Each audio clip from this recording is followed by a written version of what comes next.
ನಮಸ್ಕಾರ ಸ್ನೇಹಿತರೆ, ತಮಗೆಲ್ಲರಿಗೂ ಪ್ರಕೃತಿ ಇನ್ಸ್ಪಿರೇಷನ್ ಚಾನಲ್ಗೆ ಆತ್ಮೀಯ ಸ್ವಾಗತ. ಇಂದಿನ ನಮ್ಮ ಯೂಟ್ಯೂಬ್ ಕ್ಲಾಸ್ನಲ್ಲಿ ನಾವು ಸಾರ್ಕ್ ಬಗ್ಗೆ ನೋಡೋಣ. SAARC, south Asian association for regional cooperation. ಇದರ ಬಗ್ಗೆ ಸಂಪೂರ್ಣ ಮಾಹಿತಿಯನ್ನು ತಿಳಿದುಕೊಳ್ಳಲಿದ್ದೇವೆ.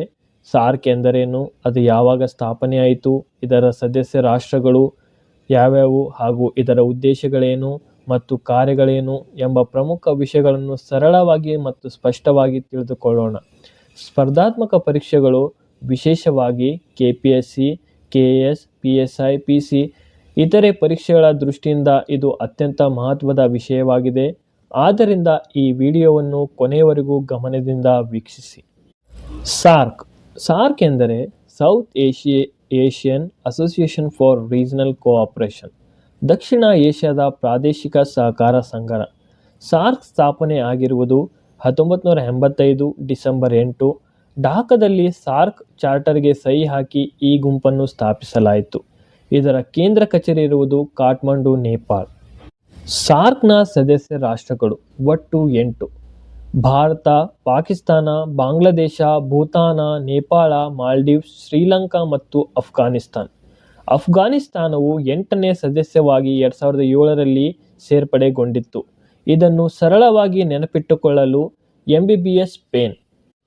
M ಎಂದರೆ ಮಾಲ್ಡೀವ್ಸ್, B ಎಂದರೆ ಭೂತಾನ್, B ಎಂದರೆ ಬಾಂಗ್ಲಾದೇಶ್, S ಎಂದರೆ ಶ್ರೀಲಂಕಾ, P ಎಂದರೆ ಪಾಕಿಸ್ತಾನ್, A ಎಂದರೆ ಅಫ್ಘಾನಿಸ್ತಾನ್, I ಎಂದರೆ ಇಂಡಿಯಾ, N ಎಂದರೆ ನೇಪಾಳ. ಸರಳವಾಗಿ ಇದನ್ನು MBBS ಪೇನ್ ಎಂಬುವ ಟ್ರಿಕ್ ಮುಖಾಂತರ ನೆನಪಿಟ್ಟುಕೊಳ್ಳಿ.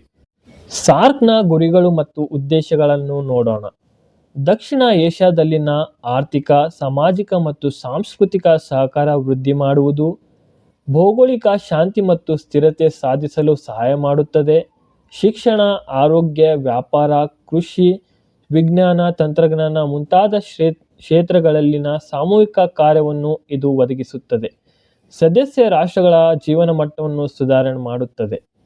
ಸಾರ್ಕ್ನ ಪ್ರಮುಖ ಉಪಕ್ರಮಗಳು: important initiatives. SAFTA, South Asian free trade area. SAARC development fund. SAARC social charter. ವಿಪತ್ತು ನಿರ್ವಹಣಾ ಸಹಕಾರ. ಸಾಂಸ್ಕೃತಿಕ ವಿನಿಮಯ ಕಾರ್ಯಕ್ರಮಗಳು. ಇವು ಸಾರ್ಕ್ನ ಪ್ರಮುಖ ಉಪಕ್ರಮಗಳಾಗಿವೆ.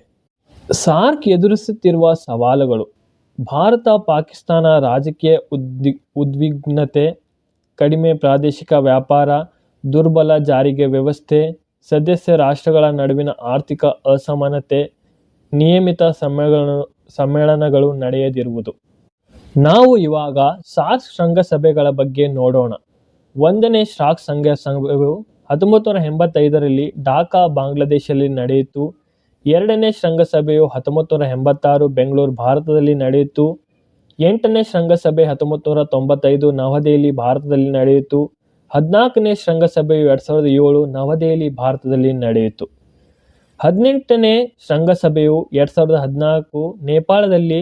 ನಂತರ ಸಾರ್ಕ್ ಸಮಿತಿಯು ನಡೆದಿಲ್ಲ, ಏಕೆಂದರೆ 19ನೇ ಶೃಂಗಸಭೆಯು ಇಸ್ಲಾಮಾಬಾದ್, ಪಾಕಿಸ್ತಾನ್ 2016ರಲ್ಲಿ ನಡೆಯಬೇಕಿತ್ತು.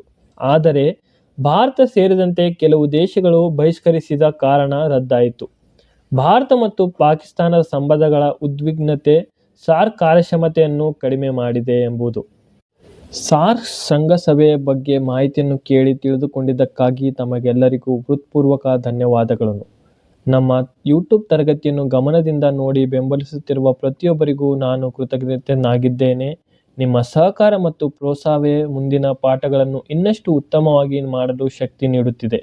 ಈ ಕ್ಲಾಸ್ ನಿಮಗೆ ಉಪಯುಕ್ತವಾಗಿದೆ ಎಂದು ಭಾವಿಸಿದರೆ ದಯವಿಟ್ಟು ಲೈಕ್ ಮಾಡಿ, ಶೇರ್ ಮಾಡಿ ಮತ್ತು ಚಾನಲ್ಗೆ ಸಬ್ಸ್ಕ್ರೈಬ್ ಮಾಡಿ.